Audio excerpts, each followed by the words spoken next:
one of the second most important question of this chapter. What were the positive contributions by the British rule of positive contribution of the British rule, keh lo, ya by the Britishers. Correct. The British rule also had some positive effects of the Indian economy. They are discussed as number one, self-sufficiency in food grain production. Self-sufficiency in food grain production contradicting है, but books में point exist करता है, इसलिए हमें याद करना पड़ेगा. Self sufficiency, commercialization of agriculture initiated by the British government resulted in self-sufficiency in food grain production for a short time. आगे जाके हम लिमिटेशन ही हमने लिमिटेशन में पढ़ा है कि फेमाइन्स की फ्रीक्वेंसी बढ़ गई, तो सेल्फ सफिशिएंसी कुछ टाइम के लिए थी, क्योंकि इनिशियली उन्होंने कहा कि क्या आप सिर्फ अपने लिए बनाते हो, आप ज्यादा बनाओ, एक्सपोर्ट करेंगे. तो कमर्शियलाइज स्टार्ट हुआ था कमर्शियलाइजेशन से. सिर्फ कमर्शियलाइजेशन का मतलब क्या होता है? Producing for selling in the market and not just for own use, not just for self consumption. तो आपकी एफिशिएंसी बढ़ी. फिर जब उन्होंने कहा कि हाँ देखो, हमने कहा था ना हम आपके फायदे की बात कर रहे हैं, तो कैसे स्ट्रैटेजी शिफ्ट करी. फिर उसके बाद उन्होंने कहा कि अब आप कैश क्रॉप्स में आ जाओ और बेनिफिट होगा. पहले फूड ग्रेन्स की सफिशिएंट आपकी बढ़ाई कि आपको कमर्शियलाइजेशन के लिए मोटिवेट करके कि बेचो, एक्सपोर्ट करो, ज्यादा पैसे कमाओगे. फिर उन्होंने कहा कि उनको जिस चीज की जरूरत है वो तो कैश क्रॉप्स की जरूरत है. तो not just commercialisation took place, shifting of crops from food crops to cash crops, that also took place gradually. So self-sufficiency of food grains was short-lived, but that was one of the positive contribution, क्योंकि कुछ time के लिए तो उनके income levels enhance हुए थे. But still a contradicting point. बाकी सारे सही है. Better means of transportation during the British rule. Development of roads and railways provided cheap and rapid transport system and opened up new opportunities of economic and social growth. तो अगर उन्होंने roads and railways बनाया तो ऐसा थोड़ा ना कि नहीं इसमें सिर्फ सामान जाएगा, इंसान आपस में ट्रैवल नहीं कर सकते, ऐसा कुछ नहीं है. तो ये इम्प्रूव हुआ जिसका बेनिफिट सबको हुआ. कोई doubt? Clear?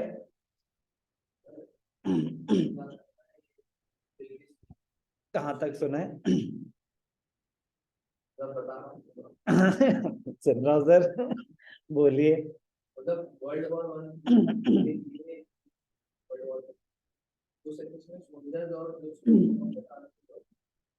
1 during the war, that is a time of emergency. आपने एक चीज सेटअप कर ली जो उस टाइम पे आपकी प्राइमरी रिक्वायरमेंट है, बट ये थोड़ी ना कि उसके बाद पटरियां तोड़ दी गई और आग लगा दी गई, उसके बाद स्ट्रक्चर तो सेटअप हो गया. It was use for transportation of food also. It was use for transportation of raw materials from the place of production till the ports. It was use for travelling also bye individuals. वरना वो positive contribution कैसे हुआ? वरना हमारा उसमें benefit क्या हुआ?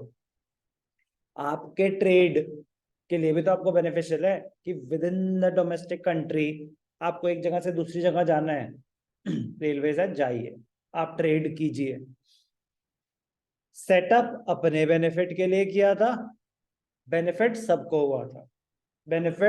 हुआ था. तो no doubt it is one of the positive contribution of the British government. Clear? Check on famines. For example आपकी बात क्लियर करता हूं मैं कि कॉमनवेल्थ गेम्स हुई थी इंडिया में 2010 या 12 में, ऐसे 10, 11, 12 में. तो स्टेडियम्स क्या मतलब वर्ल्ड क्लास स्टेडियम्स बना दिए गए थे. चाहे वो आपका त्यागराज स्टेडियम, जो पहले नाम भी नहीं सुना था, शूटिंग रेंज को बहुत ज्यादा इंप्रूव कर दिया गया था. वो हुआ था क्योंकि वहां पे कॉमनवेल्थ गेम्स हो रही है, इंटरनेशनल कंट्रीज आएंगी, वो तो चली गई. उसके बाद स्टेडियम्स तो हाई लेवल के हो गए ना, वर्ल्ड क्लास हो गए, तो उसमें बेनिफिट तो हमारा भी हुआ. तो वो किसी पर्पस के लिए कोई चीज करी जाती है बट उसके बाद फिर वो JNU जवाहरलाल नेहरू स्टेडियम कितना ज्यादा रीडिजाइन हो गया, बहुत सारी ऐसी चीजें होती हैं जो एक पर्टिकुलर कॉज के लिए उस टाइम पे करी जाती हैं, वो खत्म हो जाता है तो उसके बाद उसको डिस्ट्रॉय नहीं कर दिया जाता, फिर वो पब्लिक के लिए ओपन कर दिया जाता है। ओके। चेक ऑन फेमाइंस, ठीक है ना। अब जैसे फिर कहीं कहीं पे जैसे बोलते हैं किस कंटेक्स्ट में बात हो रही है, लिमिटेशन में हमने पढ़ा कि फ्रीक्वेंसी बढ़ गई, यहाँ पे बोल रहा है चेक ऑन फेमाइंस, बट किस कंटेक्स्ट में वो बात कर रहा है आपको वो यूज करना पड़ेगा। रोड्स एंड रेलवेज, अब जैसे होता था कि कहीं पे बहुत ज्यादा फूड शॉर्टेज है, अब रास्ते ही नहीं होते थे वहां तक पहुंचाने के, ऑल वेदर रोड्स ही नहीं होती थी कि सामान वहां तक पहुंचेगा कैसे, but due to development of roads and railways कहीं पे अगर फूड की शॉर्टेज है तो इमीडिएटली पहुंचाया जा सकता था।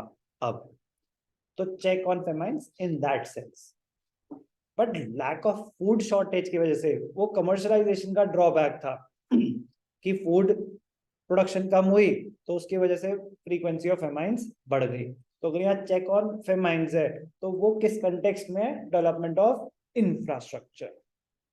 इसलिए मैं बार बार बोलूंगा कि बहुत सारी चीजें आपको कॉन्ट्रडिक्टिंग लग सकती हैं, बट वो बड़े स्पेसिफिक कंटेक्स्ट में बात हो रही होती है, आप उतने में ही यूज करेंगे उस चीज को तो वो बात फिट होगी, अदरवाइज नहीं।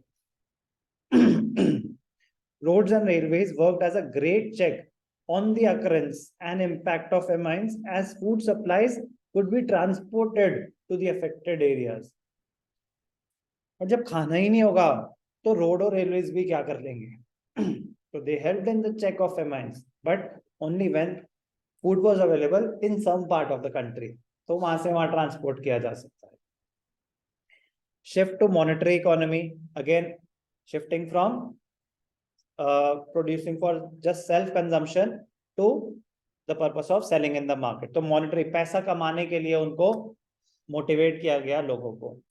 British rule help the Indian economy to shift from a barter system, पैसा वैसा नहीं कह रहा हम, ये barter system evolution to exchange, barter system of exchange to monetary system of exchange. पहले होता था बार्टर सिस्टम, आपको खाना चाहिए, चलो मैं आपको कपड़े दे दूंगा, आप मुझे खाना दे देना, मैं आपके लिए कुछ काम कर दूंगा, आप मेरे लिए कुछ काम कर देना, पैसों की कोई जरूरत ही नहीं है। बट वो हम एक चैप्टर है मनी एंड बैंकिंग, उसमें पढ़ेंगे कि क्या ड्रॉबैक्स थे मॉनेटरी सिस्टम, अपना बार्टर सिस्टम के, because of which money was introduced.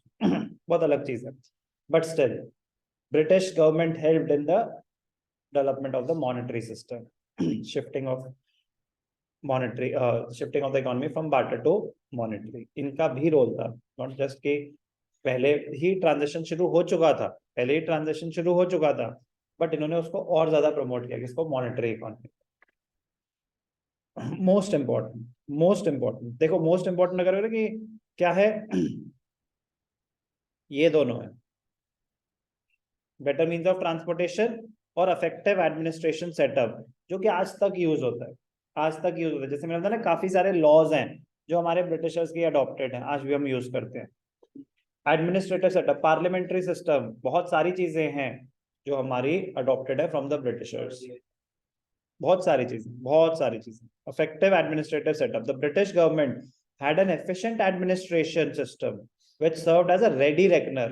यार अपना दिमाग लगाने की जरूरत ही नहीं है, जब वो अच्छा सिस्टम है, बट वो हम अपने बेनिफिट के लिए अब यूज करेंगे, अपने तरीके से, कि हमारी ग्रोथ पे ही फोकस किया जाए, मतलब growth of the nation as a whole. तो इंपॉर्टेंट क्वेश्चन है, what were the positive contributions by the Britishers और ऑफ द ब्रिटिश रूल, जिसमें सबसे इंपॉर्टेंट है better means of transportation, effective administration setup, फिर चेक ऑन फेमाइंस, फिर shift to the monetary economy, फिर self sufficiency in food grain. तो अगर मैं मतलब सीक्वेंसिंग मानोगे तो फर्स्ट आपका बेटर मीन्स ऑफ ट्रांसपोर्टेशन होना चाहिए, सेकंड इफेक्टिव एडमिनिस्ट्रेटिव सेटअप होना चाहिए, थर्ड चेक ऑन फेमाइंस होना चाहिए, fourth shift to monetary economy, और लास्ट होना चाहिए self sufficiency of food grain, because in the long run ये तो लिमिटेशन थी, ये तो लिमिटेशन थी कमर्शलाइजेशन और shifting from food crops to cash crops की।